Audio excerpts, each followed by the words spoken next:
Poner. Bueno, como ustedes saben, la ofensiva violentista que el Perú sufrió luego del golpe fallido de Pedro Castillo es una ofensiva que apuntaba a quebrar el Estado de Derecho y forzar, propiciar una asamblea constituyente en el Perú. Bueno, los peruanos de alguna manera estamos saliendo airosos de esta prueba terrible a la que sometieron los enemigos de la democracia, los adversarios de la democracia. Sin embargo, en este proceso de desarrollo de esta violencia se acuñó un mito en el Perú, que Bolivia era un modelo a seguir, no solamente en términos económicos, sociales, sino también políticos, en fin. Lo cierto es que Bolivia, el modelo de Bolivia, ha empezado a crujir. El modelo de sustitución de importaciones se ha quedado sin dólares y el gobierno del señor Luis Arce ha tenido que echar mano de los ahorros, de las pensiones, de los fondos previsionales de los bolivianos. Un nuevo robo en América Latina de la ciudadanía, de la sociedad. Pero junto a este hecho se acaba de conocer o se está conociendo también que hay una sórdida guerra entre Luis Arce y Evo Morales para definir quién es el dictador de Bolivia, quién es el supuesto heredero a semejanza de Fidel Castro o de Maduro en Venezuela.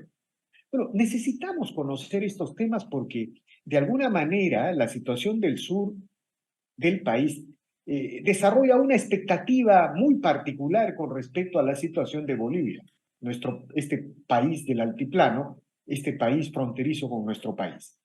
Y para hablar de estos temas hemos convocado al señor Carlos Sánchez Berzaín. Él es un abogado, director del Instituto Interamericano para la Democracia, la conocedora amplia de la situación política latinoamericana y las amenazas a la democracia.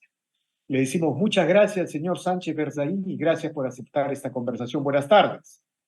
Gracias, señor Ponce. Un saludo a usted, a su gran audiencia en el Perú y en toda la región.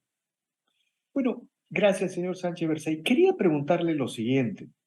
A ver, ¿es verdad lo que empiezan a señalar algunas informaciones, algunos rumores, que se ha desatado una disputa al interior del poder dominante de Bolivia, del MAS, del eje bolivariano entre Luis Arce y Evo Morales? Bueno, si eso es así, sería una noticia interesante para la democracia en Bolivia y la región. Lo primero que hay que hacer es entender qué es Bolivia hoy día. Bolivia hoy día tiene tres notas características. La primera es que es una dictadura satélite del castrochavismo. ¿Qué quiere decir eso? Que en Bolivia rige un sistema dictatorial impuesto por Cuba y Venezuela que responde absolutamente al modelo cubano trabajado con recursos venezolanos que ya está impuesto en Venezuela, en Nicaragua, que pasó por el Ecuador con Correa y que copia a Bolivia. Dictadura satélite, no es poca cosa decir, porque han habido dictaduras nacionales. En el siglo pasado, en la década de los 70, en América Latina habían dictaduras de corte nacionalista. Todos los países, casi todos han tenido una. Esta no, esta es una dictadura satélite, es una dictadura que tiene una franquicia, que tiene un molde, que tiene un modelo que se repite en Cuba, Venezuela, Bolivia y Nicaragua. Esa dictadura tiene un segundo elemento característico, es narcoestado, que no es poco decir. Un narcoestado se define como aquel país en el cual los funcionarios de gobierno hacen uso de sus potestades gubernamentales para participar en alguna etapa del narcotráfico. Y las etapas en las cuales la gente del gobierno de Bolivia participa en el narcotráfico son clarísimas. Evo Morales es el jefe de las 6 federaciones de productores de coca y de cocaína del trópico de Cochabamba o del Chapare. Ellas se han comprado una sigla política que es el MAS, el Movimiento al Socialista, y ese es el principal partido político hoy día en Bolivia. Entonces el narcotráfico ha tomado la política. El jefe más importante de la coca y la cocaína es el dictador en jefe de Bolivia, Evo Morales, y ha puesto su operador en ejercicio, que es Arce Catacora. El tema es que en ese escenario, el narcoestado de Bolivia es clarísimo porque además han hecho leyes que han ampliado los cultivos de coca ilegal, han bajado las sanciones, han expulsado a la DEA, quiebran todos los convenios internacionales antinarcóticos, pero además sostienen a nivel internacional, utilizando la representación del Estado boliviano, la narrativa en contra de la lucha contra el narcotráfico para sostener el crimen organizado. No, acá había una recomendación muy directa de Evo Morales al presidente, al expresidente Castillo, depuesto por golpista, acerca de eliminar todos los convenios con los Estados Unidos en la lucha contra el narcotráfico, la salida de la DEA. Son convenios universales, no son convenios con Estados Unidos. La lucha contra el narcotráfico está basada en la Convención de Viena contra los narcóticos, que es una convención internacional de la década de los 60, ajustada en la década de los 80 y los 90. O sea, en este tema, esa señal de antiimperialismo que le quieren dar a la lucha contra el narcotráfico no es sino el aporte del castrochavismo para tratar de tener un enemigo identificable. Y el tercer elemento en Bolivia hemos dicho que es una dictadura satélite castrochavista, es un narcoestado que tiene una crisis muy grave.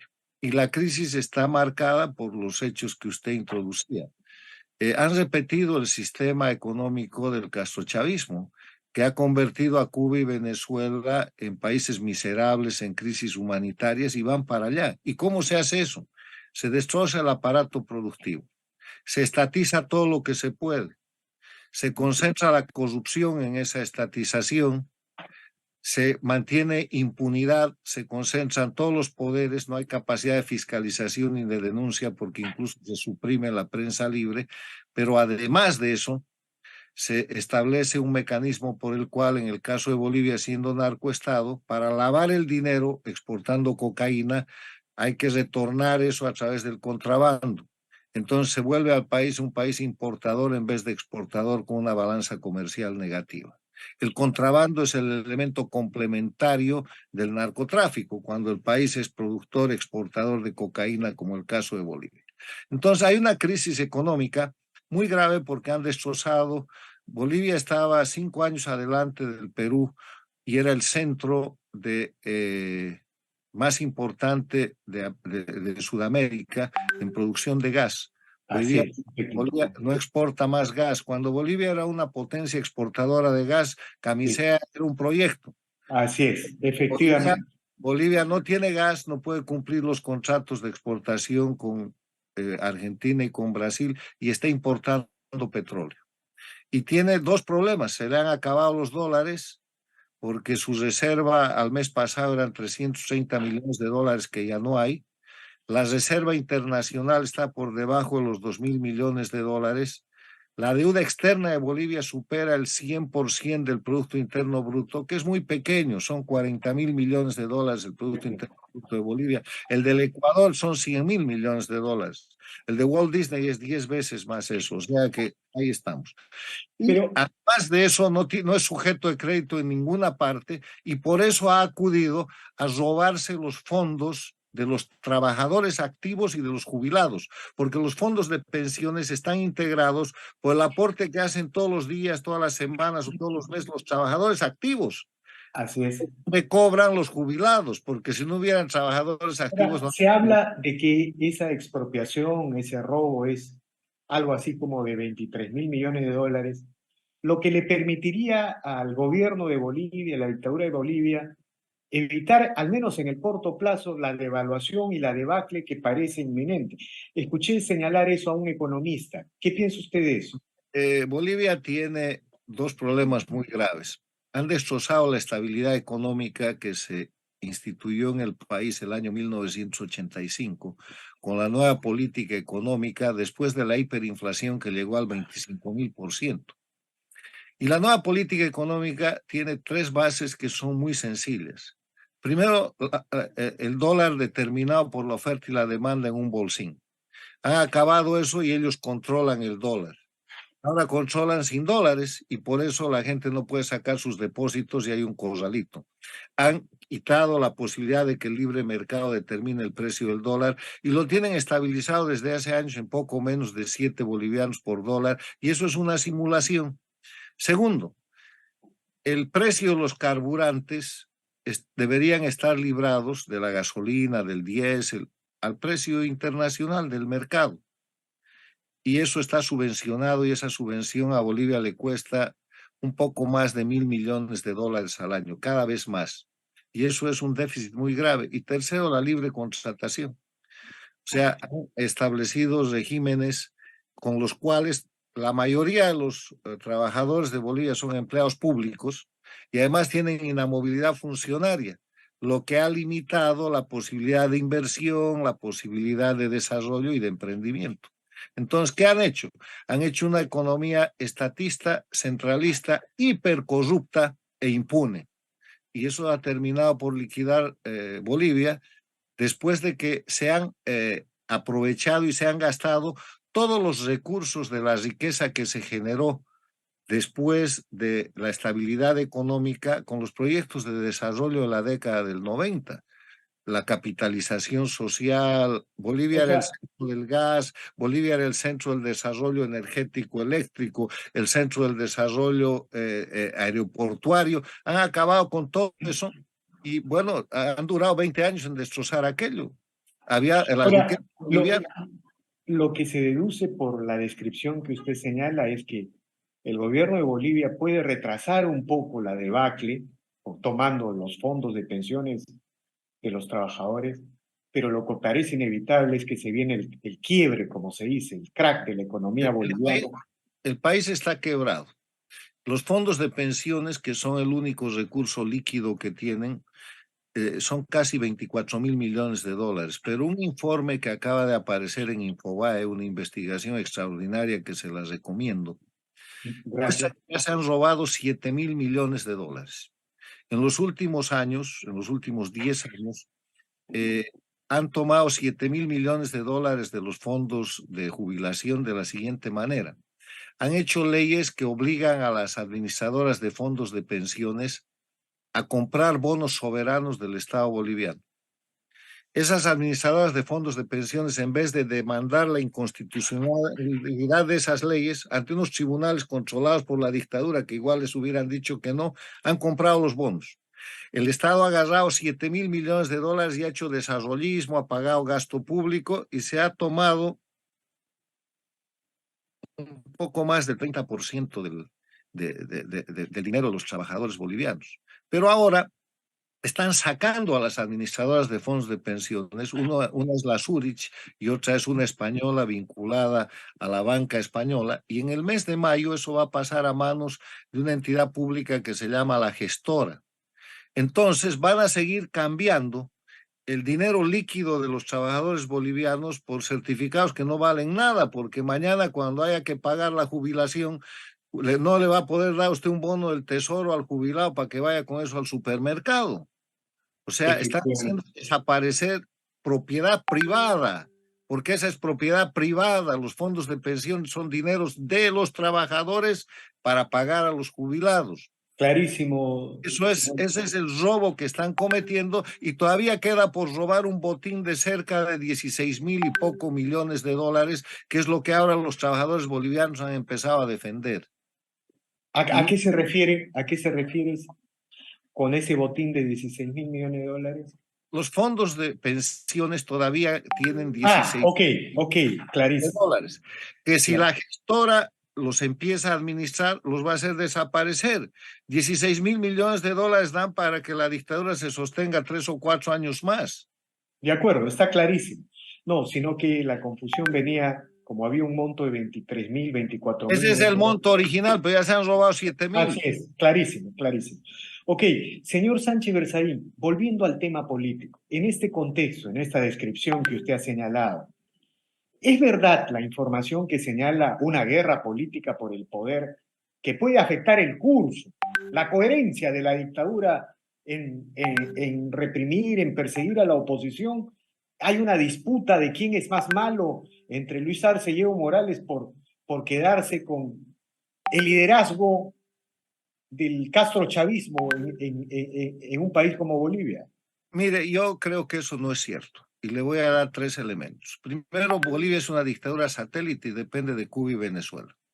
El virrey en Bolivia es el embajador cubano en La Paz. Cuando la dictadura jefe diga quién manda y las señales que manda Evo Morales, eso es lo que pasa. Segundo, son expertos en fabricar narrativas y bombas de humo para distraer a la gente. En Bolivia no hay dólares, en Bolivia hay corralito de dólares, están subiendo los precios, hay presos políticos, el mundo empieza a fijarse en la dictadura y entonces empieza una supuesta pelea entre Evo Morales y Arce Catacora.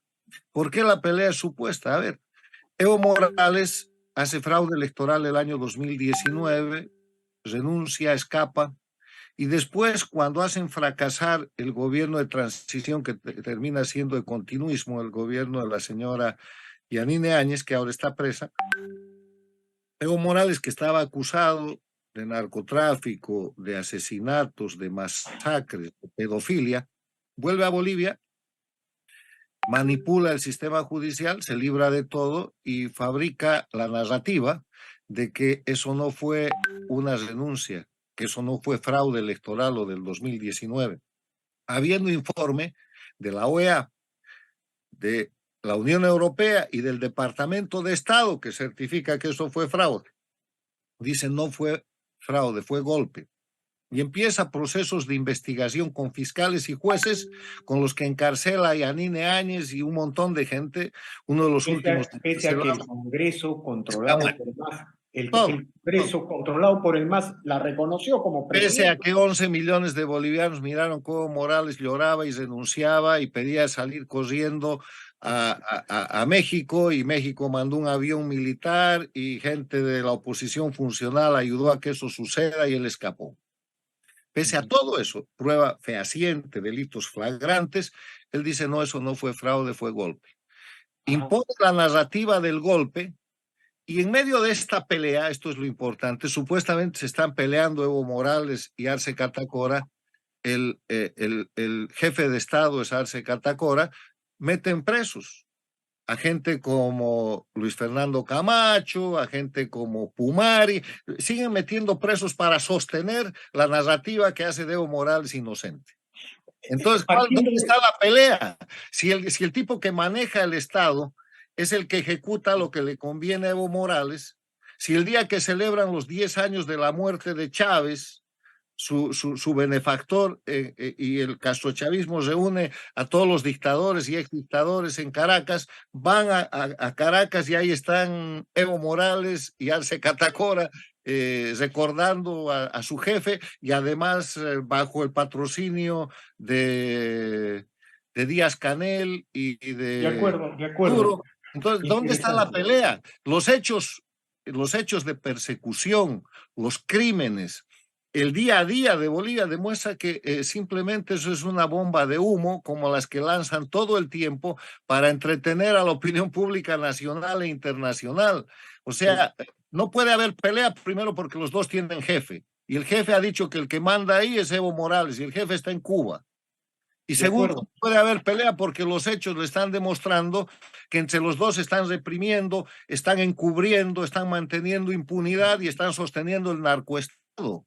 O sea, ¿qué tal bien que las federaciones de cocaleros siguen produciendo coca y cocaína y supuestamente el enojado jefe de Estado sigue sosteniendo el narcoestado? O sea, eso De acuerdo, señor Sánchez Bersani. Ahora, asumiendo la descripción que usted ha señalado, todo parece indicar, usted ha mencionado el apresamiento del gobernador de Santa Cruz, el señor Camacho, la expresidenta Áñez, Yamin Áñez, 230 presos políticos. y los 230 políticos. Parece inevitable que Bolivia se encamina a convertirse en una nueva Cuba mediterránea, ¿no? Es decir, en el altiplano. Se está cubanizando aceleradamente Bolivia, ¿no? Hace rato que está en eso. Mire, yo quiero decirle que en Bolivia han habido brigadas completas de los llamados médicos cubanos que han suplantado la medicina boliviana. han suplantado la educación. Hoy día el sistema educativo boliviano está penetrado por pedagogos cubanos, que no son otra cosa que instructores de adoctrinamiento. Los textos, los libros de primaria han sido cambiados, los niños en Bolivia están siendo instruidos como si el Che Guevara y Fidel Castro fueran unos héroes latinoamericanos y de alcance mundial. O sea, Bolivia está plenamente penetrada como país satélite de la dictadura castrochavista por aquello. Y esa es la lucha diaria del pueblo boliviano para tratar de proteger su niñez y su juventud. En Bolivia hay una absoluta impunidad. Bolivia, en el marco del narcoestado que es, durante el tiempo en que Evo Morales tenía el mando del Estado, hoy día tiene la jefatura, es el dictador en jefe. El hijo del Chapo Guzmán estuvo en Santa Cruz pasando clases de pilotaje y se estrelló y nadie dijo nada, lo salvaron, lo evacuaron, se lo llevaron a México. Bolivia hoy día sirve de centro de reidentificación, de centro de vacación, de centro de protección de criminales y terroristas de todo el mundo que están vinculados con las FARC, que están vinculados con el ELN, bajo patrocinio de la dictadura jefe, que es la dictadura cubana. Y De hay acuerdo, demasiadas pruebas sobre eso. Y de desde ahí acuerdo. amenazan al Perú, como ustedes lo han podido probar. Ustedes son víctimas del uso del territorio boliviano como plataforma dictatorial para atacar la democracia peruana, y la chilena, y la uruguaya, y la paraguaya, y todo el entorno. De acuerdo. Ahora, quiero plantearle un tema final, señor Sánchez Berzaín.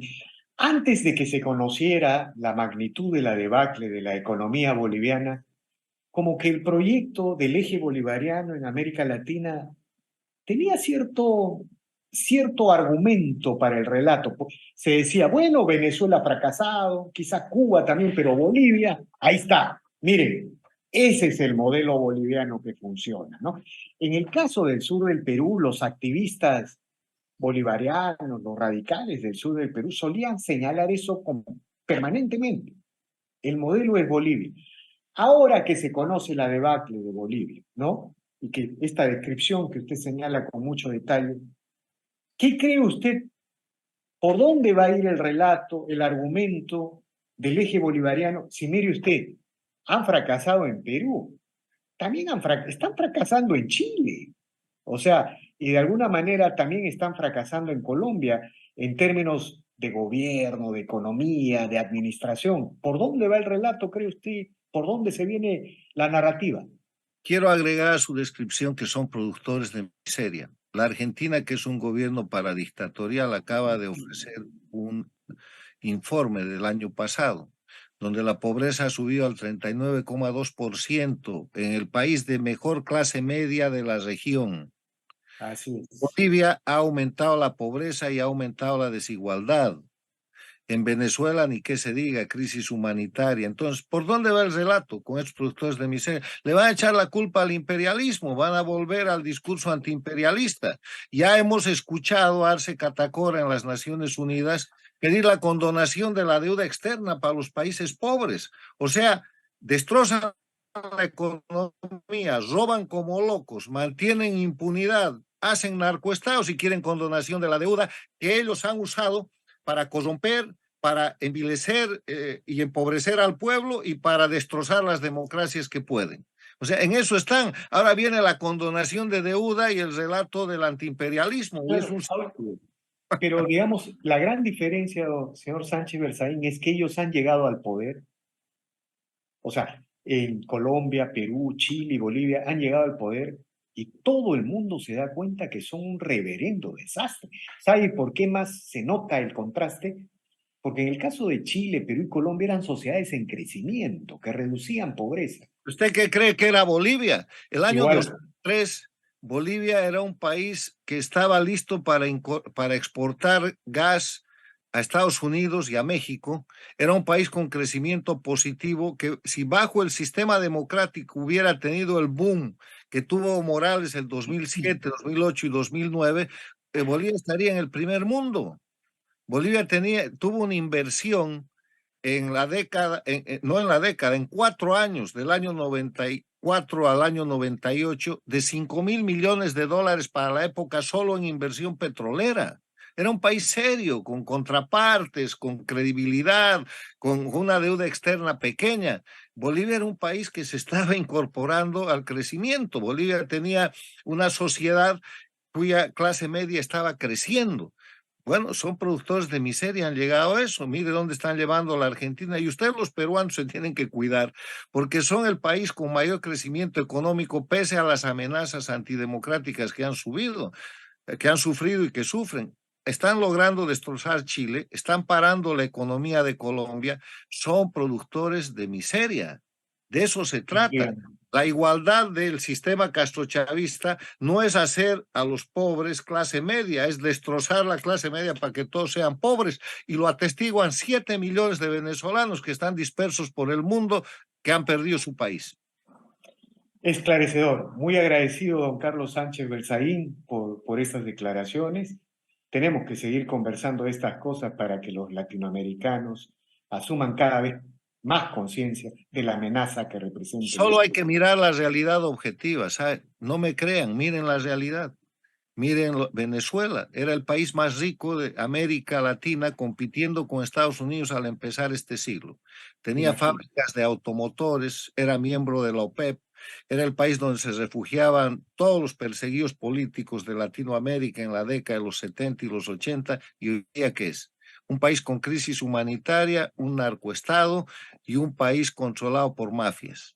Entonces, Imagínate. eso es lo que no queremos para nuestras sociedades y ese es el camino que lamentablemente está recorriendo Bolivia y que hay que mostrárselo a Chile, hay que mostrárselo a Ecuador, hay que mostrárselo al Perú, hay que mostrárselo al resto de los países de América Latina para evitarlo. De Porque acuerdo. tienen un discurso muy simpático, pero el resultado es crimen organizado, narcotráfico y miseria. Fábricas de pobreza. Muy agradecido, don Carlos Sánchez Berzaín. Seguiremos conversando más adelante. Muchas gracias.